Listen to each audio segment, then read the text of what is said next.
Bonjour à tous, c'est Prof et Geek, je suis très heureux de vous retrouver pour une nouvelle vidéo. On se retrouve pour débriefer les achats du mois de mai 2022. Alors vous aviez vu dans la vidéo de mes lectures du mois dernier que j'avais énormément baissé ma palle.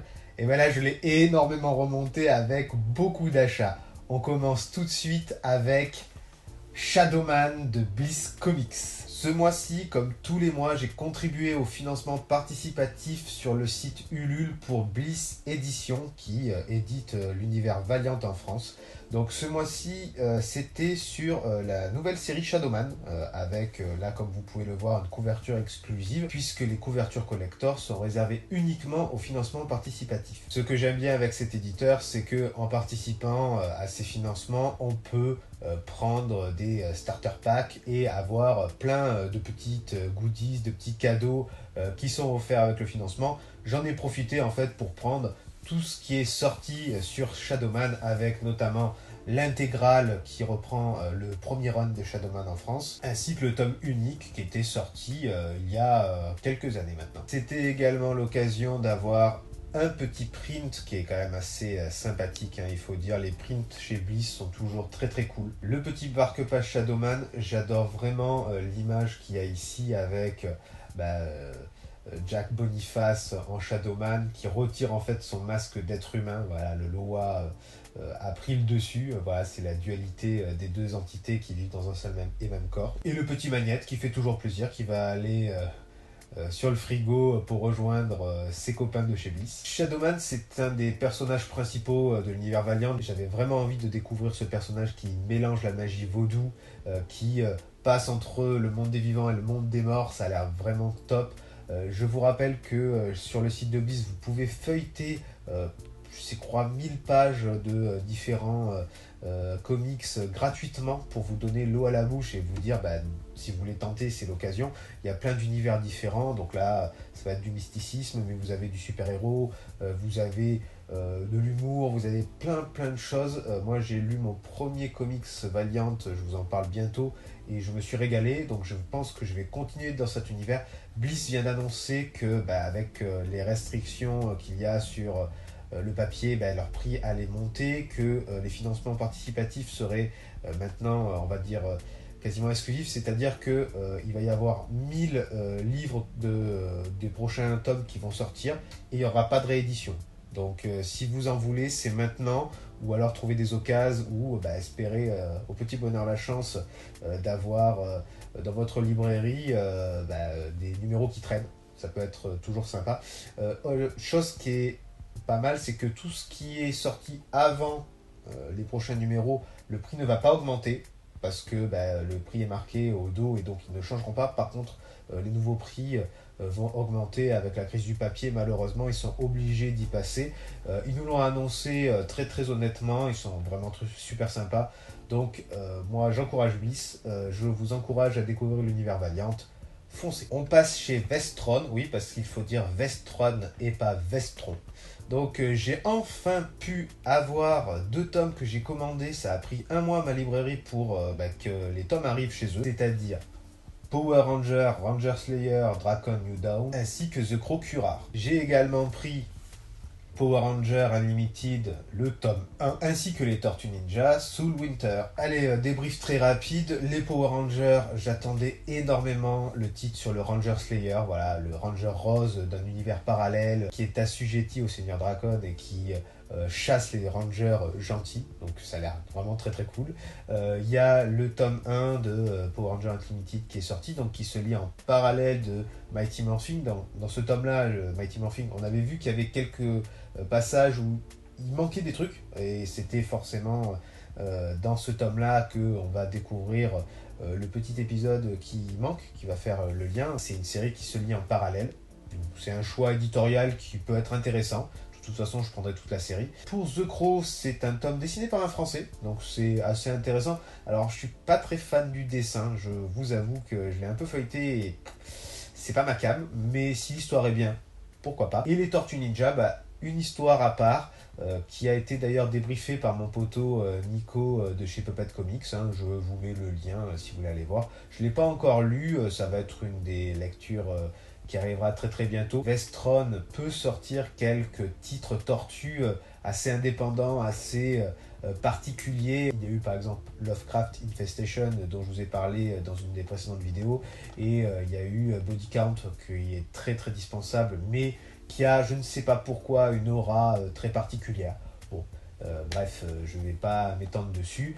C'est toujours bien d'avoir des titres des tortues. Vestron, c'est un éditeur que je commence à apprécier de plus en plus. C'est le seul qui me fait lire du souple d'ailleurs. J'ai très très peu de souple, voire j'en ai quasiment pas, à part les The Crow originaux. J'aime les licences qu'ils ont, même s'ils sont un peu chers, je fonce dessus. On poursuit avec iComics, avec le tome The Witcher. Donc il s'agit de l'adaptation des nouvelles de l'écrivain Sapkowski. Bon, j'espère que je n'écorche pas son nom, hein. Donc le polonais qui est à l'origine de la saga Witcher. Alors il faut savoir qu'il y avait eu une première série polonaise.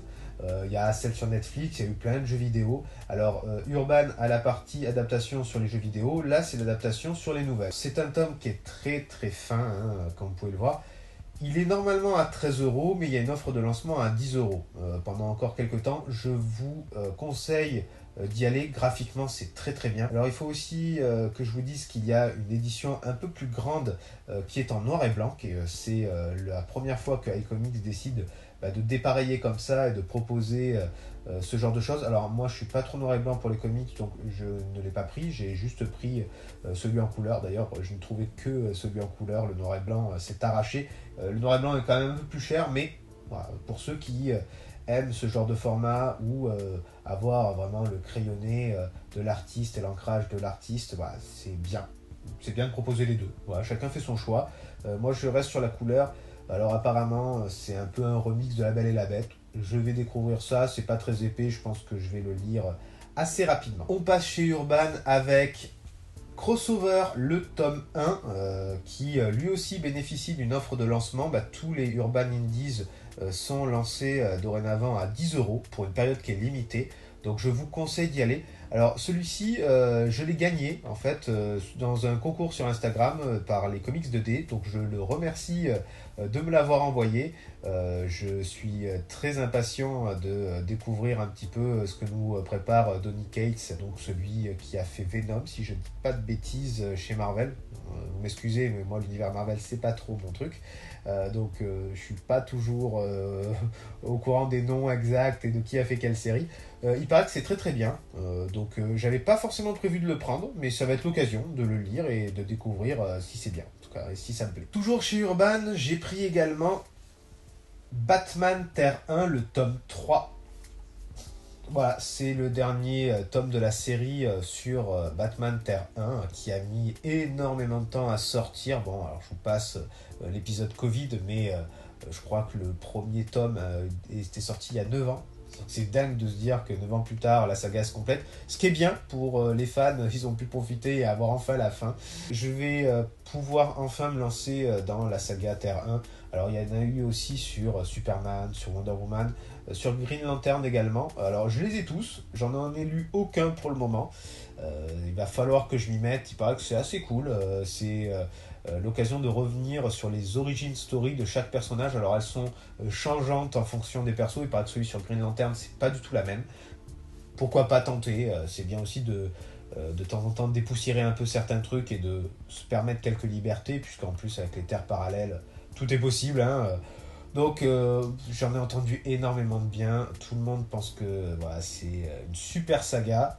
J'espère en prendre plein la vue. Je vous en parle bientôt. Cette fois-ci, on va chez Delirium, puisque j'ai pris Judge Dredd, les affaires classées, le tome 5. Voilà, je continue, hein, ça va être là aussi, et il faut que je m'y mette. Une de mes prochaines lectures, de toute façon, sur Dredd, il me reste quasiment plus que ça, puisque j'attends juste chez Réflexion le tome sur le juge Anderson, hein, le hors-série qui doit bientôt sortir dans quelques mois. Donc je le lirai, comme ça j'aurai tout chez Réflexion. Et il va me manquer le tome 6 qui est toujours chez mon libraire. Le tome 7 sort au mois de juin, donc ça va être pour bientôt et ça va être l'occasion de compléter définitivement jusqu'à l'arrivée des tomes suivants. Donc je pense qu'ils en sortent un par an. Donc le tome 8 serait logiquement, s'il y en a un, l'année prochaine. Et il y a encore de temps en temps des hors-séries comme Control ou Les Liens du Sang qui sortent de temps en temps. Donc voilà, on prendra petit à petit chez Delirium. Alors j'ai juste le souci, c'est grand. Alors les planches sont magnifiques hein, par contre, mais à ranger, ça prend de la place. C'est pas pratique, mais c'est sympa. Et bah, je suis un fan de Judge Dredd. Je veux découvrir les textes d'origine, les histoires d'origine. C'est grâce à Delirium, merci à eux. On passe au manga avec Mangetsu, puisque j'ai pris Awashi, le tome 9, que je n'ai pas encore lu. Il va falloir que je le lise rapidement. Je vous avoue que là, en fait, on m'a fait une petite commande de lecture. Je ferai une vidéo particulière dans pas longtemps. Il faut que je finisse le titre. J'ai un peu de mal à terminer, mais c'est pas à cause du titre en lui-même, c'est que j'ai pas beaucoup de temps pour lire et j'ai pas toujours envie. Donc, il faut que j'avance sur mes lectures. Et après, je vais rattraper beaucoup de choses qui sont comme les Vestron ou celui-ci qui vont se lire très très vite. Ça va permettre de diminuer la palle et de ranger ça très très rapidement. On passe maintenant dans l'univers Star Wars avec beaucoup d'achats et on va commencer par un petit concours que je lance. J'ai trouvé les 6 tomes de The Clone Wars Adventure qui étaient parus chez Delcourt. C'est une série en 6 tomes qui est très difficile à trouver, donc je suis assez content de l'avoir. Je l'ai trouvé sur Vinted, quelqu'un la vendait, alors je vous dis, je l'ai payé très cher. J'ai réussi à négocier déjà 25 € sur le prix d'origine, pour vous dire combien c'était cher. Alors je vais lancer un petit concours. La première personne qui trouve le chiffre ou si la première personne qui s'approchera le plus du prix d'achat sans frais de port, bah, je lui propose de me donner un sujet de vidéo et je la ferai. Alors, pas des trucs extrêmes, hein, que ça reste dans le comics, le manga, que ce soit une lecture, que ce soit un débrief, que ce soit une interview de la personne, pourquoi pas. N'allez pas me faire sauter à l'élastique ou en parachute, hein, ça je m'y opposerai fortement. Donc il va me rester plus que les Clone Wars Mission, il me reste 2 tomes, mais j'ai un ami qui doit en fait acheter les tomes VO pour revendre les tomes en VF. Il m'a dit qu'il les gardait, donc normalement ils sont réservés quelque part. Je sais pas quand est-ce que je les aurai pour enfin compléter tout ce que j'ai à acheter chez Delcourt. Non, il me restera juste une seule chose, c'est chez mon libraire et ça sera d'ici la fin de l'année, j'espère les avoir dans la collection. Chez Pocket est sorti le roman Tron l'Ascendance, le tome 2, toujours avec une couverture exclusive à la France. Donc il avait été décalé au niveau de la sortie pour arriver mi-mai. Les personnes qui ont pu aller AQC au rassemblement Star Wars, qui est le gros rassemblement Star Wars français, pouvaient l'avoir directement. Moi j'ai pas encore eu la chance d'y aller. Je sais que les comics de Fred y est allé cette année également. J'espère un jour le faire, peut-être pas l'année prochaine, peut-être dans 2 ans, on verra, mais j'irai un jour, c'est sûr. C'est dingue, il y a les éditeurs comme Pocket, même Delcourt y est encore, puisque c'est eux qui avaient la licence et on peut toujours discuter avec eux de ça. Ils proposent d'autres choses à l'achat, c'est très cool. Et voilà, il y a du Star Wars partout, il y a des conférences, c'est génial. Le personnage de Tron, un personnage emblématique. Alors ce que j'aime bien sur la couverture, c'est que là vous le voyez de face, mais au niveau du dos, bah, justement, le personnage est de dos, c'est sympa d'avoir fait ça. Ils auraient même pu le mettre de profil là, ça aurait été très cool. Au niveau de la Haute République est sorti à la Bibliothèque Verte Mission Catastrophe, donc voilà, encore un tome pour les 10-12 ans qui est sorti, qui est un inédit. C'est toujours sympa, même si malheureusement les prix augmentent, hein. On arrive à quasiment 6 € pour un petit tome. Pour un petit tome comme ça, c'est un peu cher malheureusement. En manga, il y a eu des parutions Star Wars chez l'éditeur Nobi, puisqu'il a sorti au niveau de la Haute République un équilibre fragile. Donc ce manga sera en 2 tomes. Apparemment le tome 2 est annoncé aux États-Unis, ou vient de sortir en tout cas en digital. Il n'y a toujours pas de date pour la France. Bon alors pour 2 tomes, j'espère que ça va me plaire.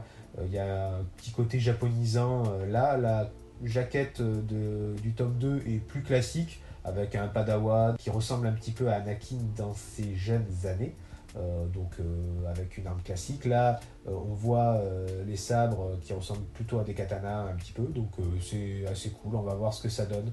En 2 tomes, de toute façon, ça sera pas quelque chose qui prendra beaucoup de place. Si c'est pas bon, bah, je revendrai. Toujours chez Nobi est également sorti Étoile perdue, qui lui sera en 3 tomes. Alors il faut savoir qu'Étoile perdue, à la base c'est un roman. Il a été adapté en manga. Donc on va voir au niveau graphique si ça apporte un truc bien.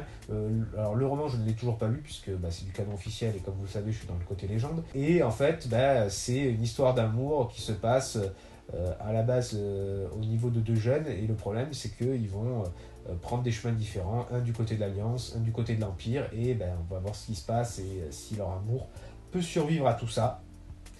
Je vous ferai un débrief quand j'aurai tout lu. Peut-être que j'attendrai d'avoir tous les tomes pour faire le débrief. Je sais pas encore.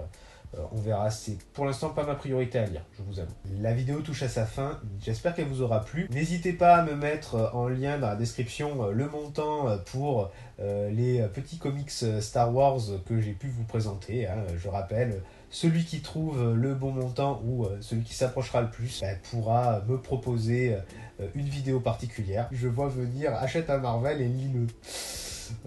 Ça sera la règle du jeu, on verra. Ou je me ferai prêter un Marvel peut-être dans ce cas-là. Bon, soyez sympa s'il vous plaît. En tout cas, si la vidéo vous a plu, n'hésitez pas à vous abonner à la chaîne et à activer la cloche des notifications. C'est important pour être prévenu de la sortie des nouvelles vidéos. N'hésitez pas à mettre des pouces, des commentaires. Je réponds à chacun d'entre vous. J'adore discuter avec vous de tout ce qu'on a pu acheter et de tout ce qu'on a pu lire. N'hésitez pas à me dire ce que vous avez acheté, s'il y a des achats communs qu'on a fait ou si vous m'en proposez d'autres. C'était Prof et Geek, je suis très content d'avoir fait un petit bout de chemin avec vous dans ce multivers de la pop culture. On se retrouve très bientôt pour une prochaine vidéo. Ciao ciao.